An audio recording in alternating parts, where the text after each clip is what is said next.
All right, the recording has been started. Welcome everybody to tonight's roundtable. I have a little story to share to start off on how we got these presenters tonight. So Emilio and John were giving a presentation at Jumpstart Medtronic over the weekend, and it was in the first session, and I attended that session, and they did an awesome job. And they were taking Q&A, and I raised my hand and I said, hey, would you be willing to do this again on a Sunday night call? And they said, yeah, sure. And I said, what about tomorrow night? Because no one signed up. And they both agreed. So thank you so much for signing up to do this. I really appreciate you kind of helping take some load off of me so I don't have to come up with something for us to talk about. And I think our crowd is pretty big tonight because they were probably at Medtronic and heard about it, so they want to get more info from you guys. So with that, the floor is yours. Please introduce yourself. Tell us where you come from, what team you're on, and role in the team. Whatever you want to cover, go ahead. The floor is yours. All right, I can go first. I am John Malvin from Team 3082 Chicken Pot Pie. I am the programming captain on the team, and I've been on the team this is my third year now. I'm a senior, so my last year as well. Hi, I'm Emilio. I'm also a programmer on Team 3082. I'm a sophomore, and this is my second year with the team. So I guess without further ado, I can start presenting my screen.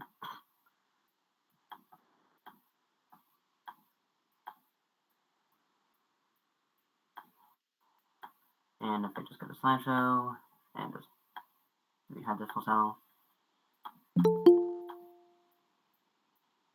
Okay.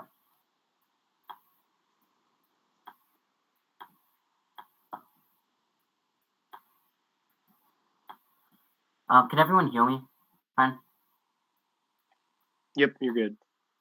Okay, so because I can just minimize this in the background. This is custom trajectories by Team 3082. So what we're going to be going over today is really just the math behind curves, what is a spline, and following algorithms of pole pursuit, and little goals during auto, and what we're going to be trying to be aiming for, and Team 3082 suggestion for how you can get all of this on your own code base. Now, the first thing to start off with, before we get into the math, is just to define some basic terms. So a spline is pretty much just a fancy way of saying that there is a curved line going through specific points. Now, different types of splines have different quality to them. Today, we're going to be going over Bezier splines because they're really simple and powerful, but there are many different types of splines as well, such as B-splines or consecutive hermit, but those are outside of the scope for today's presentation. Now, before we can really get into what a Bezier spline is, we need to define a math concept called linear interpolation.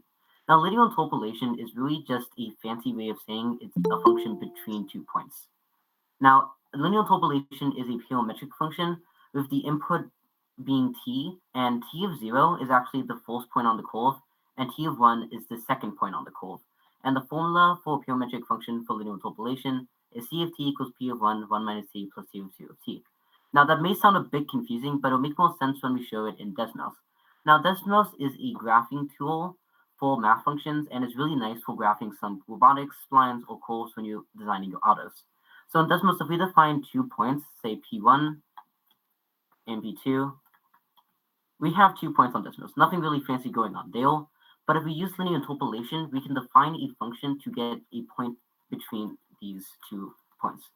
So we do P of 1 minus t equals P of 2 plus P of 2 times t.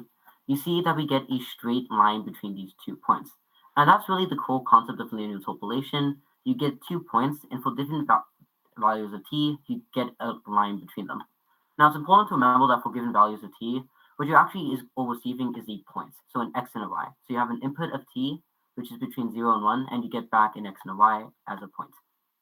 Now, the question is, how do you get from this line to this Bezier curve? And the answer is you add a lot more control points. So we go over to this next Desmos walkthrough. What you can see here is that we have 4 control points, P1, P2, P3, and P4. But the first first step for getting a point on a Bezier curve is you want to interpolate between these points. And as you can see, as we animate it, we keep getting 3 points on these 3 interpolations. Now, the second process really for getting a point on the curve is you just keep interpolating until you cannot interpolate anymore. So if we do this a second time, you can see we have even less points to interpolate from, and you can already see that that point is starting to do interesting behavior. And if we interpolate a final time, we actually end up getting a point on the curve. And if you follow that point, you can see it kind of going in a arc-like motion. And the really nice thing about Bezier curves is the complexity of the lines you can generate from them. So if we actually end up graphing this out, you can end up seeing a really useful line, which is doing that motion. Now, the reason this is so helpful is because it allows you to easily move around game objects on the field. For example, if I pull up the field from last year's game Crescendo, you can see that maybe we want to have an auto that starts at P1 and like ends up here. It's really easy to use Bezier curves to generate a path that allows you to move around those game obstacles. And that's why Bezier curves are so nice, because A, they give you a lot of control, and B, at the end of the day, they are using just one math concept of linear interpolation to generate that point on the line. Now, theoretically, with Bezier curves, you can have an infinite number of points, but I wouldn't recommend going beyond 4, because as you have more points, it becomes more difficult to actually control the curve, and it also becomes more math heavy on your RoboRio or like your path generation algorithm, as it has to perform a lot more interpolations. Now, John is actually going to be going over how to follow the path generated by this.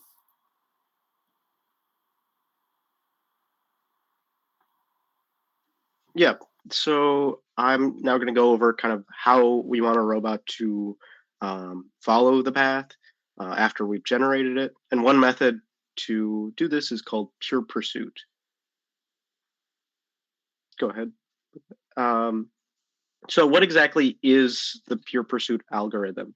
It's a pretty simple algorithm that allows for effective path communication or path following, but it's generally pretty simple, and it calculates both our angular and linear velocities to that the robot needs to take to follow the path, and that makes it possible to use it as well for tank drive, not just swerve, which is super useful for all types of teams. And essentially, it works by finding intersection points around the robot, around a radius of the robot, and drives towards those points. So if you go to the next slide, this is just an example of the algorithm working. See, the robot pretty effectively follows the path, but also has a little bit of inaccuracy while following it. But we'll get into that in a bit. Go ahead. So how does this algorithm work exactly? So you are able to, essentially you're drawing or looking at a circle around your robot, given a radius. And with that circle, you find the 2 intersection points on your path where your robot intersects. And you find the closest point to the next point on the curve, and you just drive. You have your robot drive towards that point. Pretty simple, but it can have some little intricacies to it. But essentially, you're just checking those. You're updating again and again, and eventually it'll just follow the path by itself. Super nice. Some things to consider, though.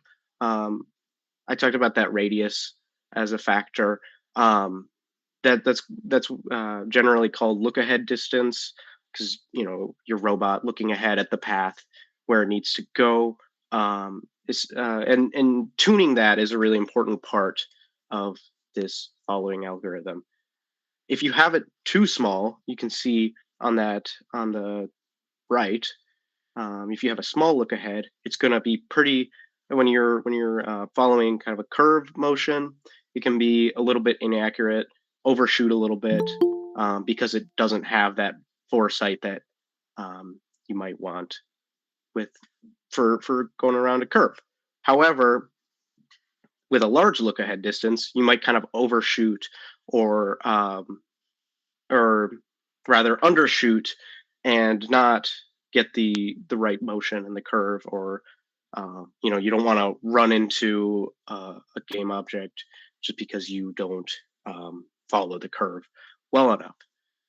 So it's kind of, you have to find, for the look ahead distances, you have to find pretty happy medium to achieve kind of effective path following of your robot, but that generally takes trial and error, seeing what your robot, how your robot behaves, seeing the path that you need to take, and effectively looking at that to determine what your look ahead distance is going to be. And then another thing is you want to also avoid having no intersects. So if your robot doesn't have any intersections with the path, then your algorithm's not going to know where to go next. So obviously that would not be good for your robot. So you want to really avoid your robot moving outside of the path, and you got to just handle that effectively. And then also calculating rotation, at least with tank, you want to use a RAM set controller. It's recommended that you look at that for calculating your rotation velocity that you need to use to get to the certain point. You can go ahead. So I'll talk a little bit about specifically auto and our goals during auto. So we want to, during auto, be able to move smoothly and quickly across the field, while also being able to perform game actions while following our path. So if you go ahead, I'm going to talk about a little bit about how we might be able to execute those game actions while we're following the path. So first off, I'm going to talk about parallel commands. So if we want to be able to follow our path that we created, we have to give our robot a command to follow that path. But the problem with that is that you might not be able to simultaneously perform game actions while you're moving. So that's where parallel commands come in, and these allow for both your path following to be performed and game actions at the same time. So essentially, they're running simultaneously. Super nice. The only limitation to this, though, is that you the game actions that are dependent on timing, dependent on position more specifically, like if you have to be at a certain position to shoot or whatever, are really limited by these parallel commands, because they both it's not like a conditional, when you're at this point run this. It's just, it does them both at the same time. So you might want to use a different approach if your game actions need to be a little bit more they are dependent on timing specifically. So if you go ahead, wait, actually, can you go back 2 slides? So I'll talk about stop points here. So if you want to be able to be more kind of precise with your timing or precise with your positioning when you are executing game actions during auto, we recommend stop points.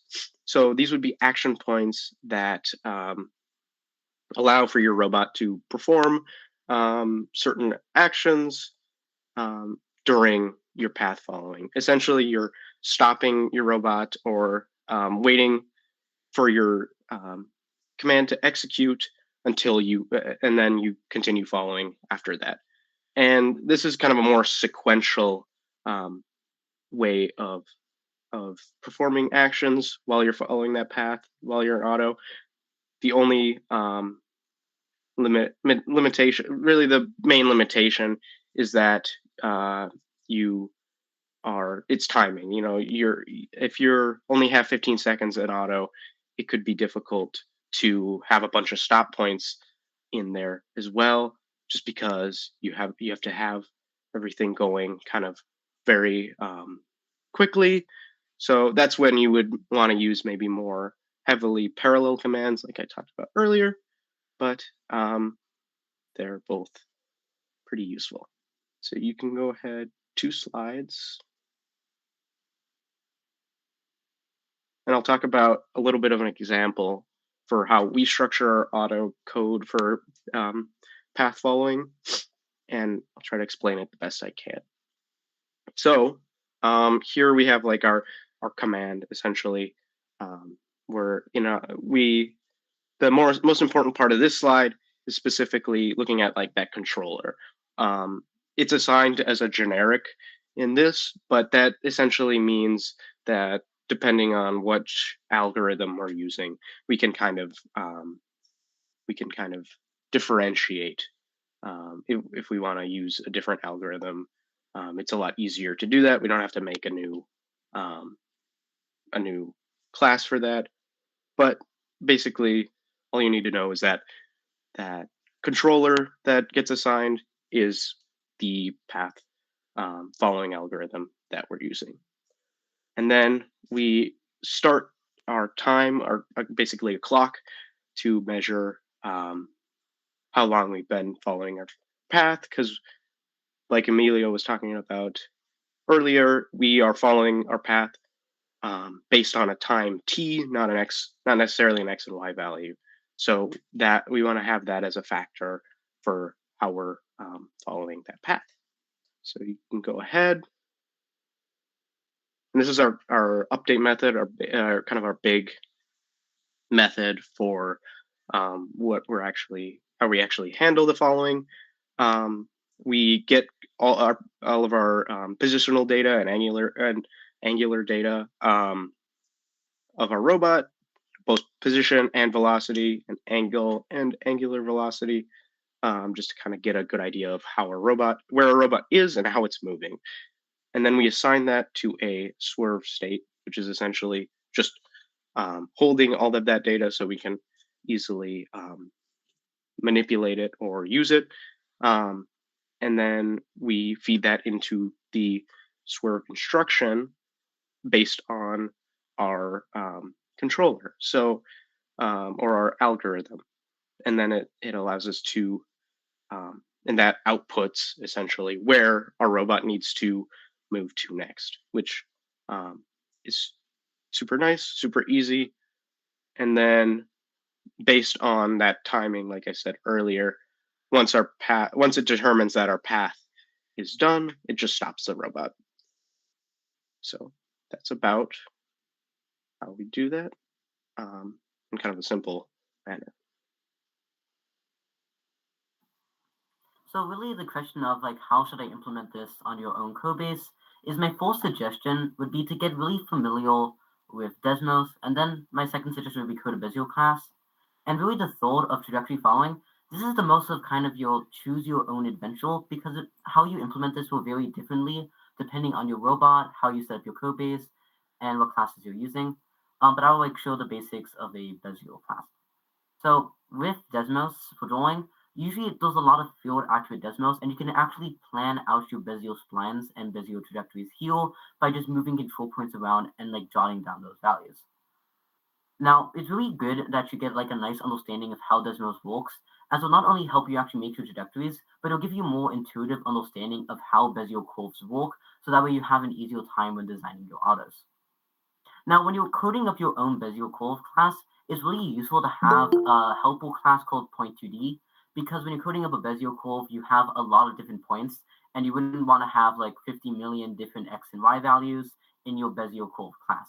So really, for point2d class for Bezier curve, you want to have really one method.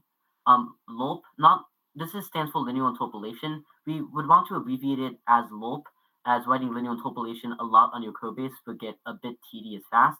But conceptually, it's doing the same thing as I showed in the Desmos. You're just taking the x value, you're interpolating it with another x value, and you're taking the y value, and you're interpolating it with another y value. And what you can do is you can make a Bezier curve class of this. So what you want to first do is define your full control points and have a constructor for that. But what you really need is to have a method called like get points. And the beauties of Bezier curves is that you can see is that the same math function just being done over and over again until you get down to 1 point. So you just keep using that linear interpolation function for given values of t to get a point on the curve.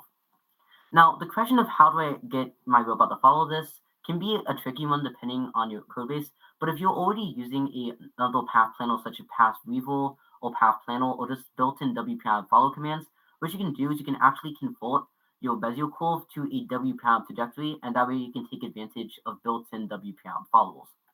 So how you would want to go about that is you want to first make a method called getTrajectory that returns a trajectory. And this returns a WPI trajectory, and that will allow like WPI's built-in auto system, like built-in commands and like built-in like followers to actually use your path. And what you need for a trajectory is you need a trajectory config, and these values will be different depending on your robot, but you just need to specify the max velocity your robot can move or you want it to move, and the max acceleration your robot can do. So these are statistics that you need to find on your own robot, and they will vary, but my suggestion for doing that, we're just going to be looking at your drive specs and working up from there. Now what you want to do is get a list of waypoints, which is a pose to D because WPI uses a pose to D, which is really just an X and a Y and a rotation. So for given points, for given values of T, you would just use that get point method to get a point on the curve, and then you just add it 2 waypoints. And then you will turn a new trajectory using the WPI generate trajectory function of your given waypoints and your given configuration. Now, how you would follow this is you might use a WPI command. In this case, let's say I'm using tank. What I would do is I would pass a new ramset command, which is a specific follower for tank that WPI has built in. So you would first pass your trajectory, and then you would pass all the other things you need, such as getting your robot's position, your ramset controls constant values, your modals like volts values for that, and also drive constants and everything else you would need. Now, these constants are going to be differing a lot based on your specific drive chain, and you kind of just have to mess around with the values until you get something that works. So that's how you would actually follow a command. What Team 3082 ended up opting for its trajectory solution is developing a custom app called Chicken Planner, which allows us to draw Bezier curves and save them to JSON so that our code base can follow them. Does anybody have any questions? Before that, Emilio, would you like to kind of demo that application, the Chicken Planner? Yeah.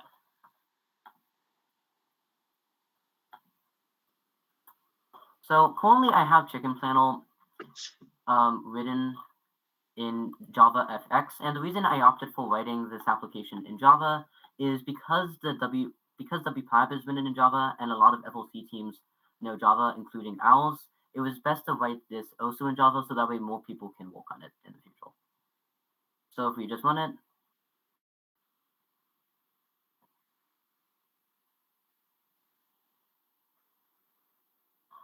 we get Chicken Planner. And what this is really is just a tool for drawing Bezier curves right now that can load and save to WPI projects. Some features we were looking into adding is what John mentioned earlier of stop points, and also some quality of life features such as being able to set positions. But currently, it's good for like drawing curves and having a robot follow that. This is a project I would highly recommend teams trying to do if they want like more of a challenge with trajectory following, as it teaches you a lot about Bezier splines and Bezier curves, and also it's just a really fun thing to showcase.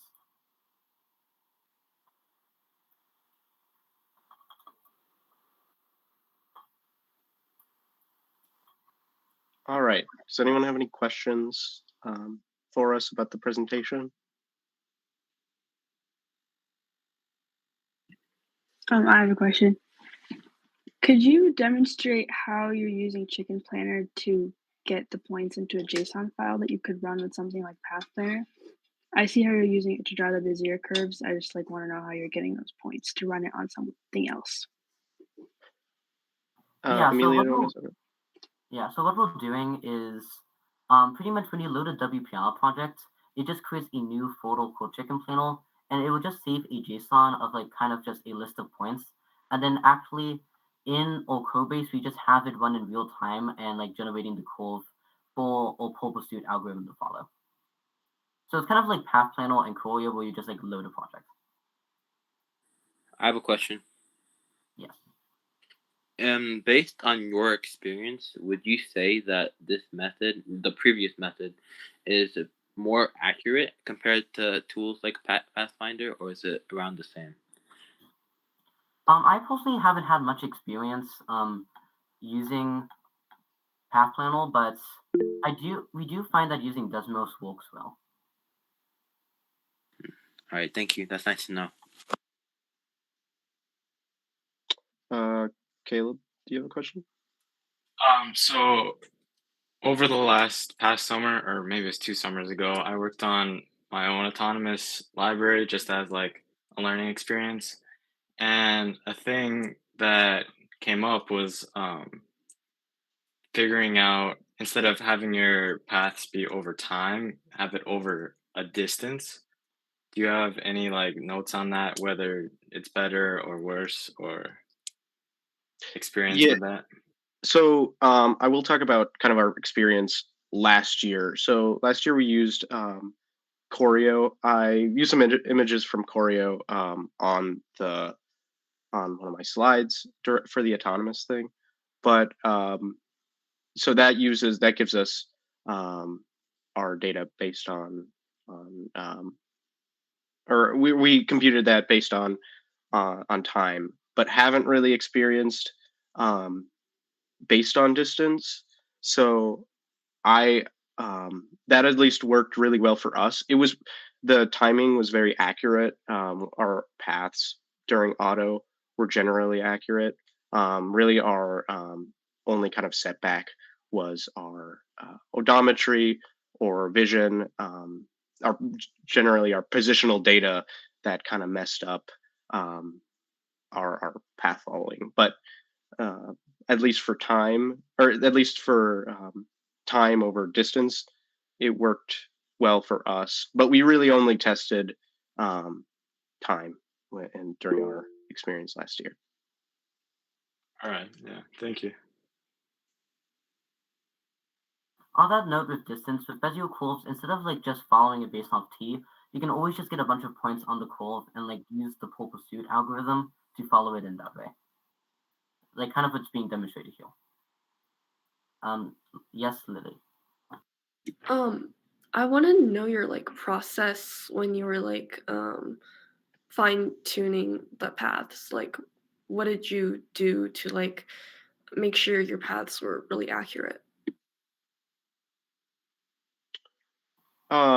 So like what do you mean specifically like drawing our paths and making sure that they're lining up with our robot movement on the field, like Yeah, like how did you like tune the paths so that it was accurate to what you want? Because I don't know. No, that's a good question. So it was definitely a lot of trial and error. We used, like I said before, we used Choreo last year, which gives us kind of a good map of the field, based on the field, the game field last year, and that allowed us to in the app draw out a path that was hopefully pretty accurate. But right, we did have to do some fine tuning to kind of achieve that, and that really came from trial and error, trying that on a practice field, on our practice field that we had at school, just testing autos over and over and over again to make sure the path was right, and then testing. Essentially, we would have to also test our PID values to make sure that our robot was giving us the desired behavior. Basically, but yeah. My suggestion with tuning is try to start simple. Instead of like trying to follow a path first, maybe first just try to correct the robot's position and rotation, and kind of build up in complexity. It's a lot easier to diagnose a like issue when you're just having the robot move left instead of having the robot do like a complicated path. So that's really my suggestion for tuning is like kind of start small.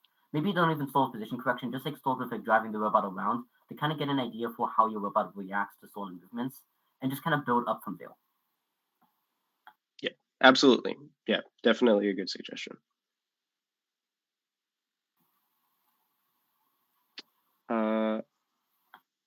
Simon? How hard is something like Chicken Planner? How easy is it to make, or how hard is it to make? That really kind of depends on how complex you want the project to be. With my experience, it hasn't been terribly complex to make. It kind of just depends on what you're going for. So drawing Bezier curves, what I ended up using Java effects for that. So well, the team did. So what we just did is kind of drawing a bunch of points to the canvas. We can definitely, if you want to research the Chicken Plant, the Team 4082, we can definitely give you a lot more advice and specifics on how to do that. But I wouldn't say it's a terribly complicated project. But if you're just getting started with your custom trajectory planning, maybe it's best to use Desmos for now and then shift to trying to build your own custom application. Riha? Okay, so when we started using Path Planner last year, we noticed that our robot, it doesn't really follow the paths. I mean, we use like a odometry to like measure the distances and stuff, and we noticed that our robot was doubling the distance and also turning. Like when we just tell it to go like 10 feet straight, and that would be like the only path. And when we changed like the wheel radius to like the correct size, it got more out of control. Like it just went faster and it was just like completely not following the path. And we're not sure why. Sure. So like Emilio talked about earlier, I would really recommend like maybe taking a step back, looking at implementing, instead of if it's not working, instead of using Path Planner to start off with, you might want to try just stripping it down to just PID, or just just moving to a certain point on the field instead of kind of a big intricate path. That might be better, because it could be a variety of problems, right? It could be your odometry not being super accurate. It could be even something that, like, some input data that is give some input data that is kind of looked at the wrong way, right? Calculated wrong.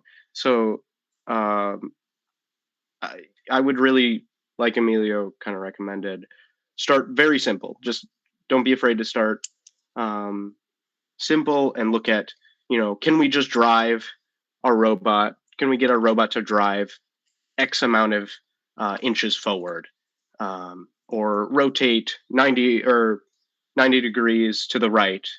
And from there, if it can do that, then start looking at, Path Planner, and look at, okay, let's try to replicate that in Path Planner. And then, because then if you are able to do that, you'll be able to kind of more easily diagnose what the issue might be. Are you saying to do that within Teleop, or do that within Autonomous using the PID values? Probably in Autonomous would be better, just to test that out. Because we've changed our PID values and it hasn't done anything. To me, that sounds in particular like an odometry issue, because if it's like doing a precise doubling of distance, my suggestion is there might be something wrong, especially with the gear ratios in odometry, as that's like a really tricky place to debug, but also a really common place for issues to have with odometry. So I would really just maybe, instead of like trying to like patch the odometry section of like it may be best to like actually kind of like try reworking that section from scratch, and just like looking at your gear ratios again from scratch, like not looking at your old code, and just kind of reworking that.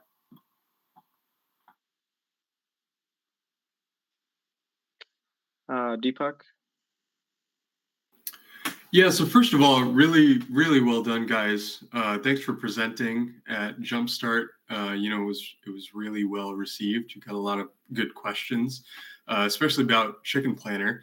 So I wanted to ask if you guys had any plans to make Chicken Planner kind of open source. You know, there were some feature requests at your presentation for things like,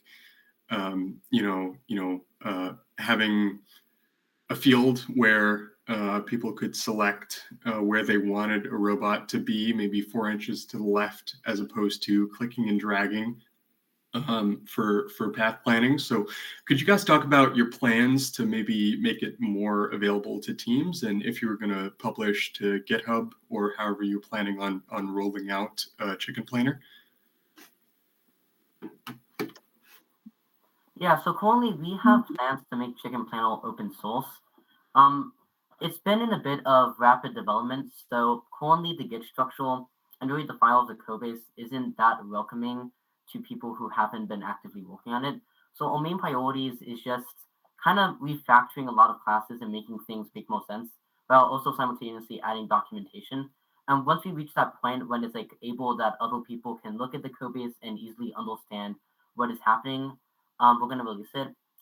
Our main goal to release it is kind of like by the end of Thanksgiving break is when we're literally aiming to make it like open source and open for other teams to start working on it.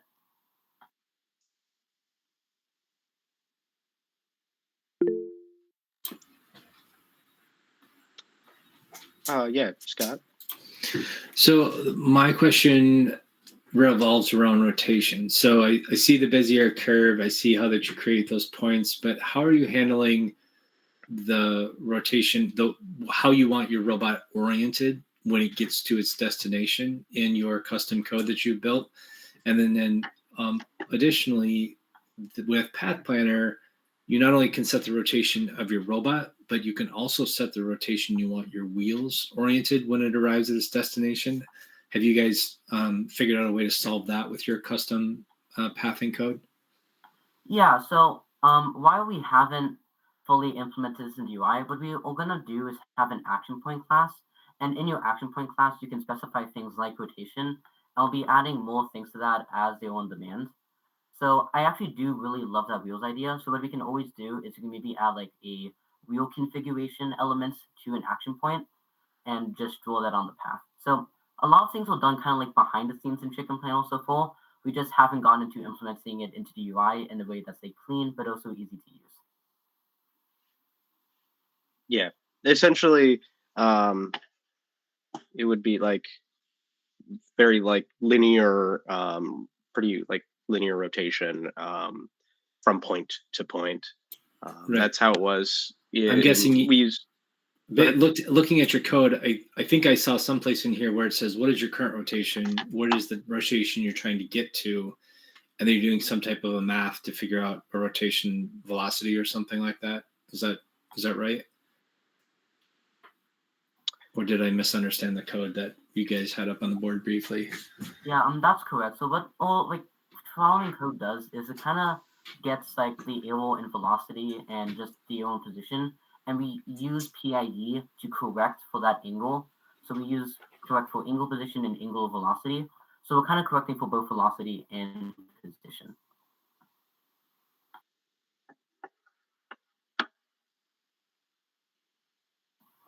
Something other interesting that we've been looking into Chicken Planner is our team actually developed custom auto commands last year that was like separate from WPM commands. And something that was interesting that we're looking into is maybe having it so that in Chicken Planner you can actually specify full auto routines by using like custom commands and just like having an interface above at plannable. So that way Chicken Planner will like read through your code base and then allow you to actually like fully code auto routines in the app. To kind of add on to that, also our team's looking into kind of our own telemetry or network table solution, and we also might integrate that with Chicken Planner, being able to see kind of our path live while it's while our robot is following it, to help with debugging and general things like that. Also, might be kind of a idea that we will follow through with.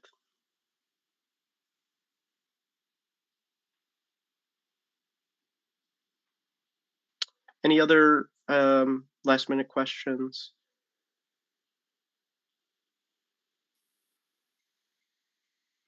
All right.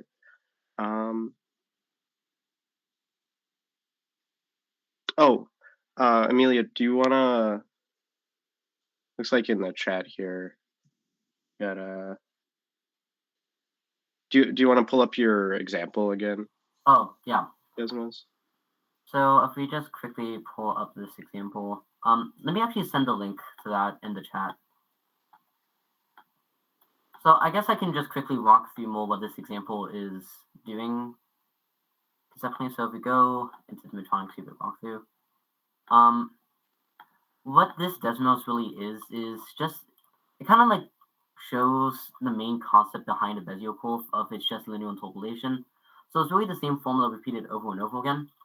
Now the thing about Bezier curves is that while you can conceptually understand them as just linear interpolation, if you actually simplify it down, you get something called de Castro's algorithm, which is this formula. It's kind of hard to understand what's going on here, which is why it's best to, like, when you're thinking about Bezier curves, to think of them as linear interpolation. But if you simplify it down, this is the formula you get. And so this Bezier curve, and really the best way to use this, if you're wanting to showcase this to members of your team, is you just kind of want to have like these deselected first, and then kind of just go down with Desmos and the Bezier curves, and then just graph it out. One last side note, this field isn't to scale, so don't be using this to plan autos, but there's usually a scaled to field Desmos in Chief Delphi.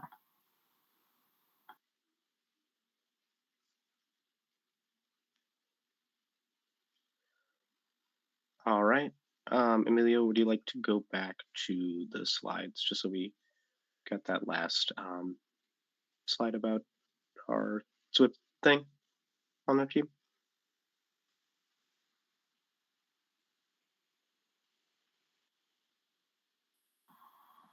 So our team is part of something called,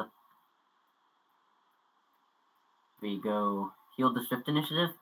So the Swift Initiative is really a kind of started off with the Taylor Swift fans sharing bracelets. And what it is a way to help girls and non-binary people feel welcome to STEM. And it really helps connect you with different teams. And it's also just a fun activity / conversation starter at competitions. So currently, FLC Team 2550 is hosting an event on December 11th. And actually, Chicken Bot Pie is hosting an event on December 14th at Minnetonka High School at 2 p.m.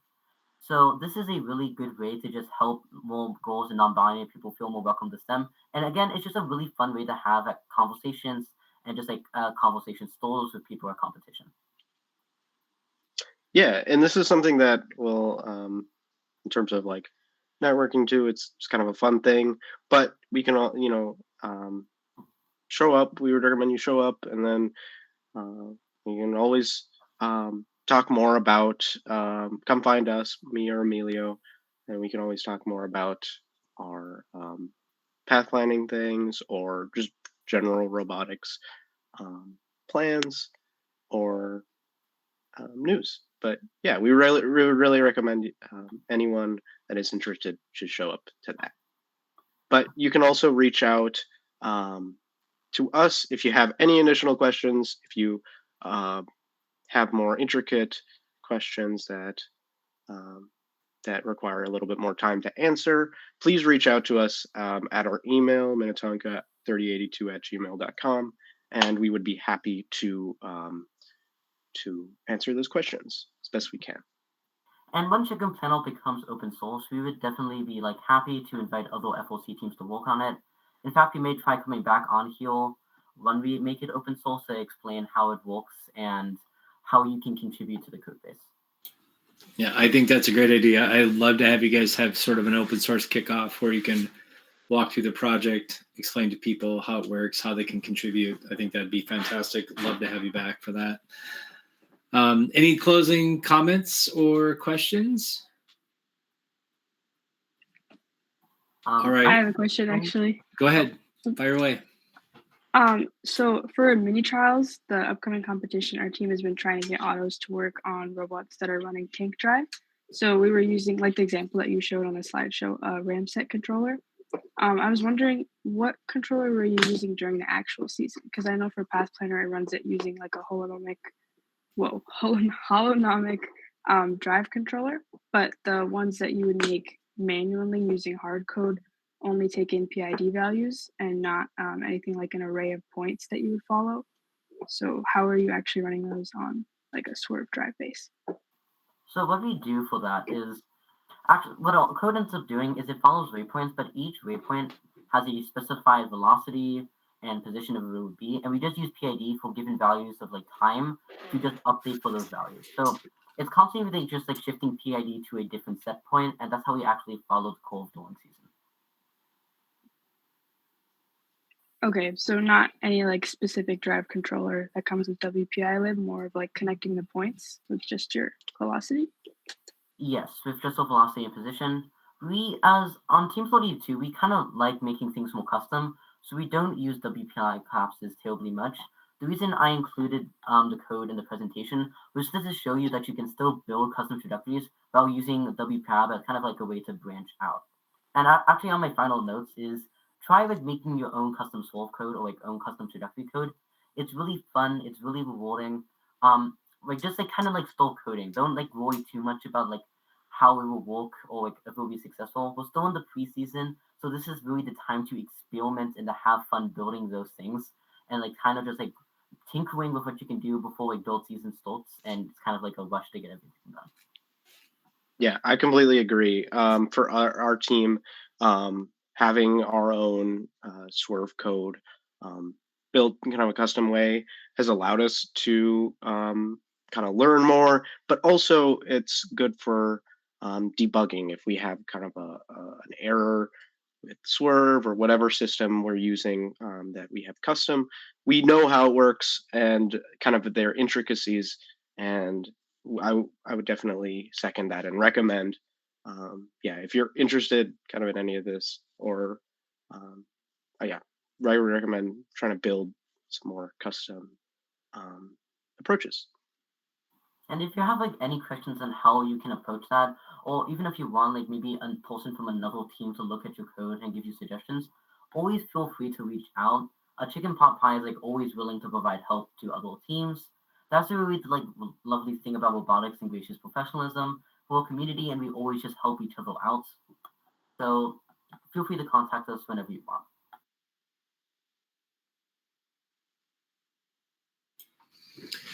Okay, I think now is a great time to give a round of applause. Thank you very much, fellas. This was awesome and amazing. I'm so happy you were willing on such short notice to hop on here and give your presentation again.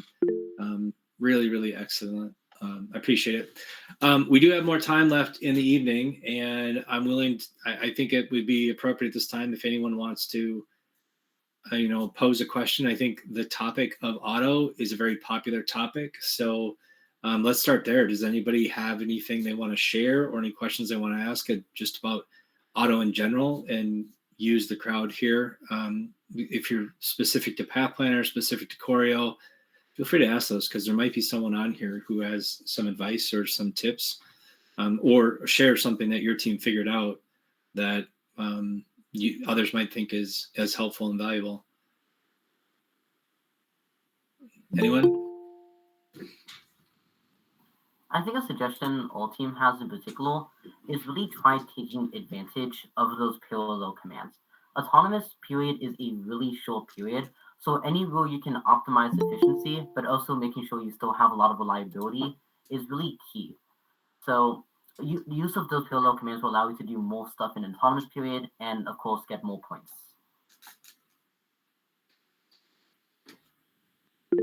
Afomia, I'm going to put you on the spot here. Do you want to share some of the reasonings behind? So this year, KnightKrawler is trying to do more coding of our autos rather than using Path Planner to connect all of our commands. But I would like to see if Afomia would be willing to share some of our reasoning for doing more manual creation of our autos rather than Path Planner. Couldn't find the button. Yeah, sure.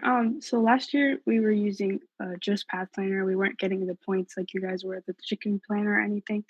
Um, and we had some problems with just in general the accuracy of the points from the GUI, but that's expected. A bigger thing was um, we had a harder time like integrating different commands and customizing what we were doing at particular points. That would have been easier if we were just doing hard code using things like you said, parallel commands and sequential commands. Um, I wasn't on the team 2 years ago, but the years before that, we were largely just using hard code to run autos. Like path followers, things that were already on WPI lib, drive controllers. So we wanted to use, while the points were sometimes not accurate, Path Planner does make it much easier to kind of visually see the autos that you're planning, and dragging and dropping the points is helpful to have like a start location. So it was nice to be able to get the points in something like a JSON file, but it would be much more efficient and almost easier to look at and easier to integrate different commands that you're already running in your code if you can get those points and run them just using hard code. So we're probably going to try to combine those two things this year, which is kind of, I think, what you were talking about, how you're getting the points as a JSON file from your chicken planner or Choreo or elsewhere, and then you're running them in your hard code. Some other things that we are hoping to do is that when KnightKrawler used to manually code our autos, you could build auto commands that had variables on the constructor. You can't do that with Path Planner. So if you wanted to have sort of a generic type of command that was rotate to a certain degree, you could put in your constructor, I want to rotate to the right 30 degrees, or I want to rotate to the left 60 degrees. And that's the exact same code every time. But with Path Planner, you had to have a rotate 30 degrees command and a rotate negative 60 degrees command. And so by manually coding it, you have the option to do things on the constructor. The other thing that we are interested to try to figure out is, like last year, you would run out to the center line to get a note, but someone may have already taken that note. And so we think that there's a better chance that we can have more conditional logic in there saying, hey, if the camera doesn't see a note, run this path instead. And so we're interested to see what additional flexibility we might be able to get by manually coding our autos, which isn't as easy to do when you have to snap them together with Path Planner.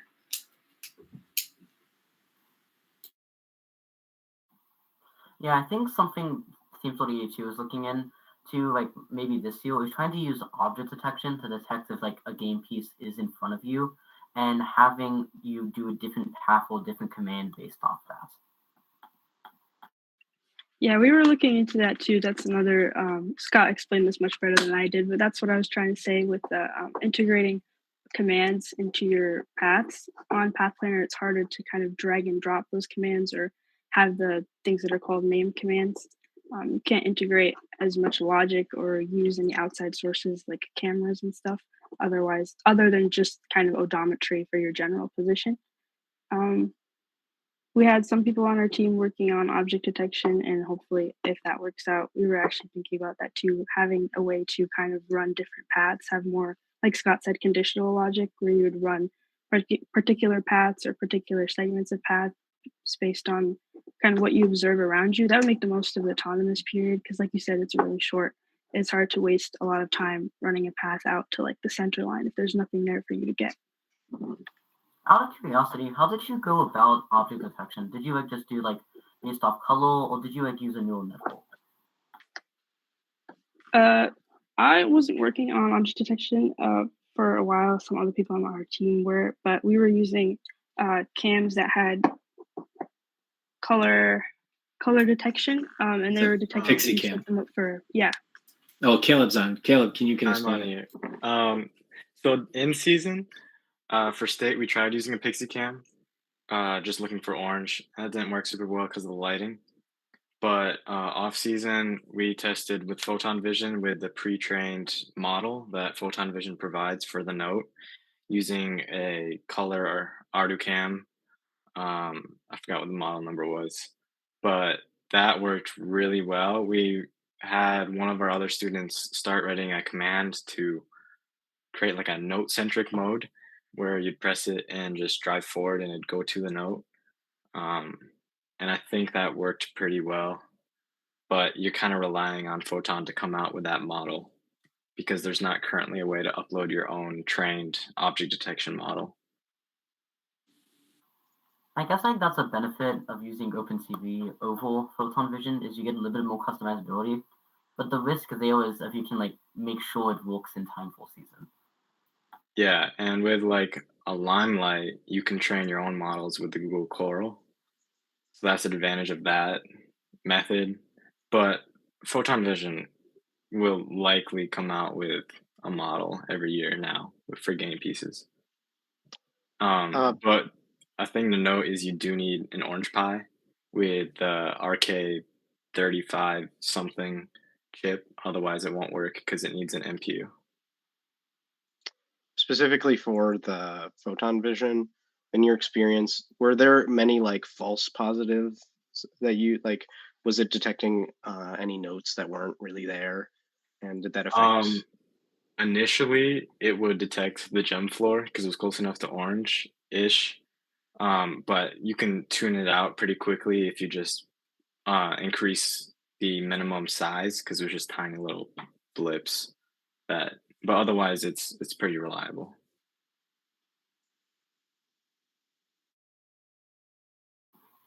On the point of name command, something I was trying to implement in Chicken Planner is adding an interface above constructors, so that way like Chicken Planner as an app could maybe have JSONs with parameterized constructors being saved to your paths and just like being able to load. So that's something we're trying to do. Really the main issue of that is what happens if you change your commands and like you have a previous path. I haven't really thought of a good way to solve that, but it's something we're looking into.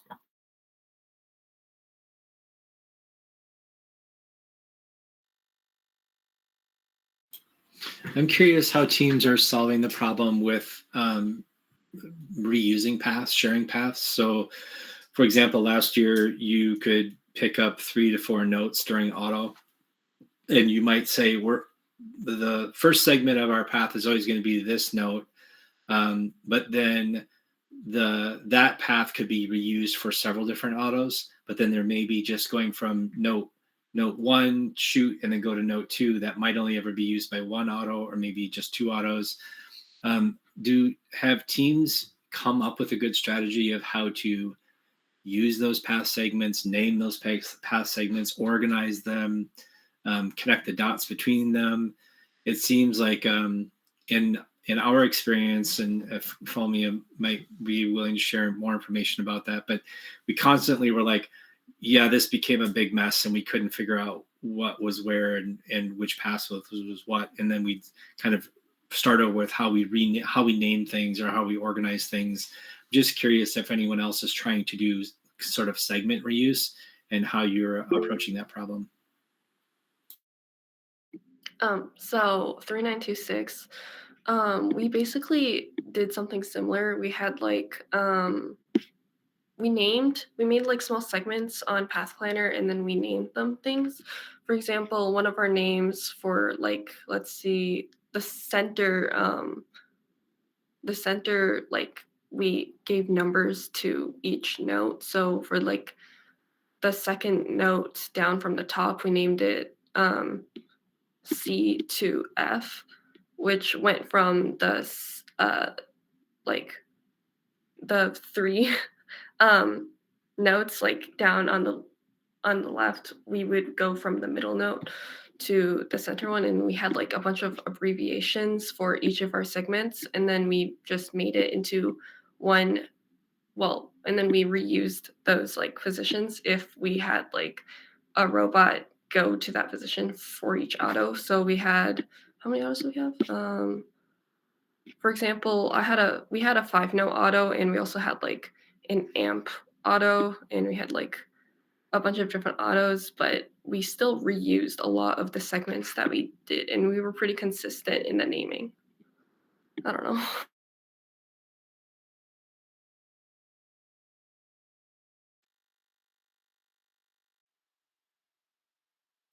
I think the main concern with having autos that complicated is how do you like test for like every given scenario? Because like the more like if statements you add to an auto is like the more difficult it becomes to make sure that it's reliable. Like even if an auto is a bit slow, maybe a bit less efficient, if you know it's going to work every single time, it might be preferable to something more complicated. Yeah, I agree. I think that with our experience in creating paths, at least once it gets more complicated, it becomes more difficult to kind of reuse. I know that for our team, we really didn't reuse any paths, but we ended up making our paths tailored around a certain, already knowing what we wanted to do in the auto in that during that specific path. So at least from our experience, it does kind of get difficult to reuse them since they're already kind of tailor-made around a certain instructions. It's definitely a trade-off because on one hand, if you're reusing your segments and then if you change one, now you've changed it for all the autos that use that segment, and now you got to go back and retest all those autos.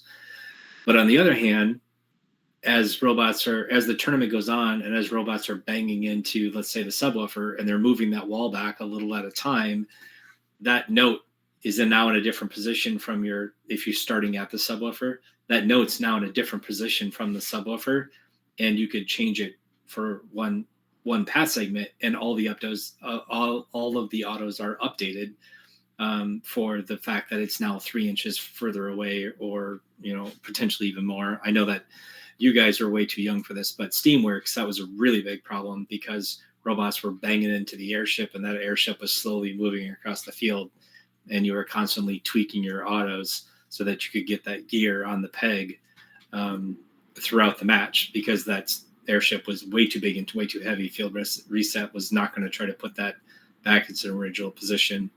And in like our loading stations, right, we bang on the wall for the loading station, and that corner slowly moves out. So yeah, it's really tricky. I think the nice thing about things like using Path Planner, or what you guys are working on doing, or even manually coding your autos, is that you need to be able to update those points during competition because the field moves. And I think that's an important thing to keep in mind when you're looking at how am I going to create my autos. It also has to be how easy it is to update this, and just trust that it's going to go to the right place because you don't have the ability to test it.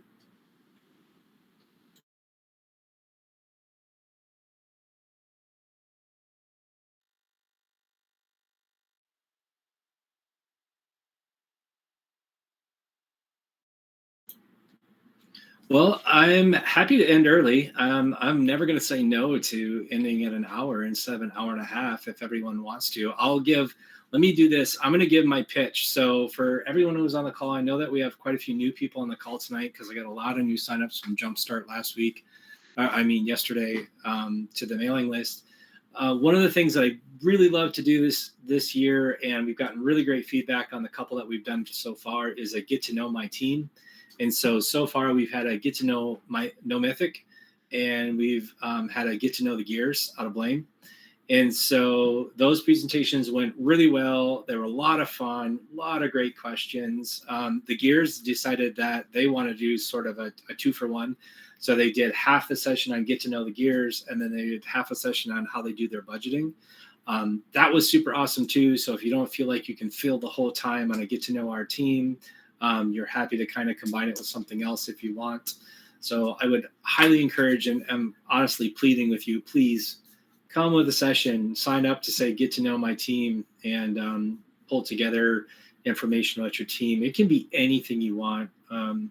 How you do recruiting, how you do fundraising, how you organize your leadership, how you pick your drive team, how you organize your sub teams, if you even have sub teams, how you approach design.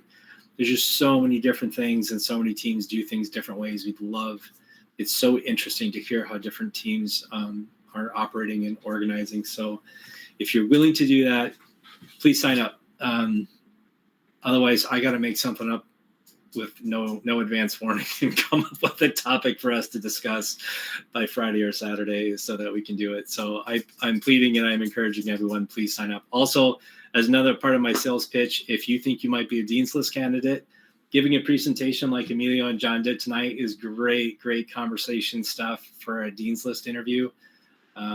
It's great for Impact Award if your team presents for that. So I would also encourage you to leverage this to your heart's content. Plus, it's recorded. It's on YouTube. So if you give a presentation like John and Emilio have, now it's up on the internet and you can point people to it, and you didn't have to figure out how to record it or any of that stuff because the roundtable takes care of that.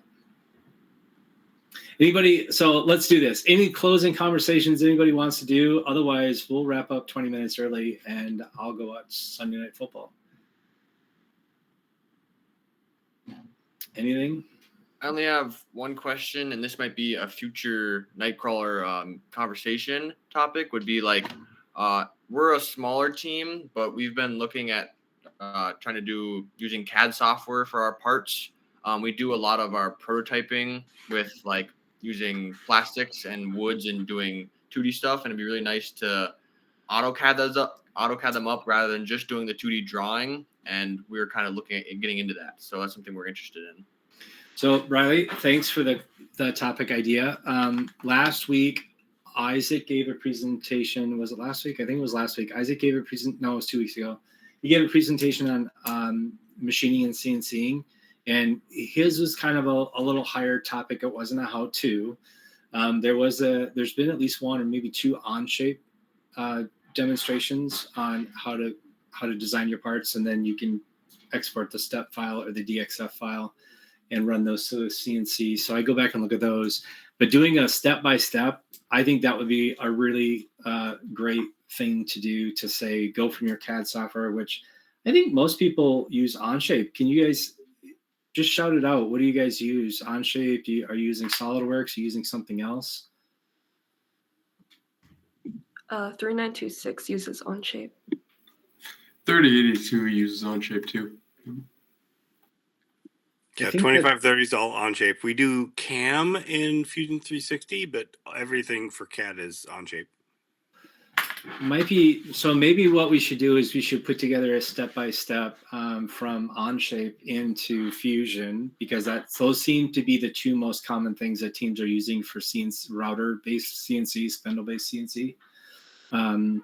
That's a good topic suggestion. I like that. That's probably something that I could even pull together, or I could maybe twist Isaac's arm to come back on, and we could do kind of a walkthrough of that. That's a great suggestion. Anyone else have suggestions? I mean, we got time. What do you guys want? Because then it makes it easier for me to pick a topic. I want Isaac to post his feeds and speeds. Okay. Yeah, that's true. The feeds and speeds, man, he spent a lot of time this summer fine-tuning our feeds and speeds for aluminum and polycard. I don't even know where the library is. I need to get in touch with him on that too. And where are you buying your end mills? What end mills are you buying? I think those would be getting really down into the details. The high level stuff he gave, that was a great presentation. It was the same presentation he gave at Jumpstart yesterday. But we could really dive in deeper too and do an example. That would be great. I think something that would be helpful is even if you have a DFM subject, if you're not making a decision between in-house versus buying something, how do you decide what to make in-house? What do you decide to go to a vendor for? That kind of stuff would be very helpful. Ben just posted in the comments link to GitHub. Those are feeds and speeds for Fusion 360. That's a good discussion. Gold. Thank you. Okay, so Deepak, I know that there's a student on Inconceivables who has a presentation that sounds like it's a lot like that. And so hopefully, Dr. B, that's one of your students, right? Yeah, we've got ecosystem for like gearboxes, motors, etc., and also what to build and what to send out. We could possibly do. We've tried to do everything in house because we don't have a lot of resources. But what you decide to do yourself what equipment you use to do it, and then what you send out is actually a really good topic. And Yeah. it probably takes more than just us. There's a lot more experience outside of our team for sure. But And I know our team has a lot of in-house resources, but it takes some time and resources and effort to get a mill running and get some students up to speed on how to actually make parts that we can use on a robot. So that would be very helpful. And I will say that don't be afraid to host that topic yourself. I use this example a lot, but Talon gave a talk on how to properly wire a robot, and every slide was, tell us how to do this, tell us how to do that. They weren't giving any advice at all. They were seeking advice, and it was a really great conversation. So even if you just, so for those that are new to the Sunday Night Call, this does not have to be a presentation. It can just be a conversation. Most of the roundtables are just conversations. So if you have something you're interested in, something you want to talk about, the link is in the email that on the mailing list. If you go to team2052.com/roundtable, there's the link to sign up for the mailing list. There's the link to sign up to host a topic. There's a link to the playlist of every YouTube. This is YouTube video 56. This is our 56th roundtable. So there's a playlist out there for those. Please, I can't say it enough times. Go sign up for a topic. It'd be great. We actually have 2 topics already in February. So I'm very excited that we're already thinking out to the build season, but most of the rest of the year is empty. So please, if you want to talk about your team or talk about a topic, I encourage you to please sign up. Yeah, go ahead, Emilio.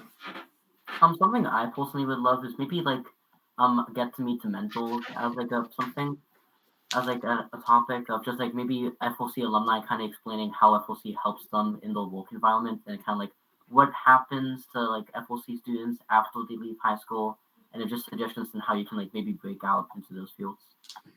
Wow.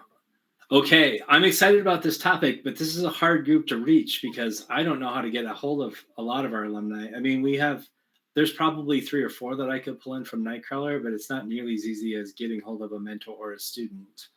But this would be a really fun topic. I would love to see where people have ended up coming out of robotics. I like that a lot. That's a neat idea. Person for that topic.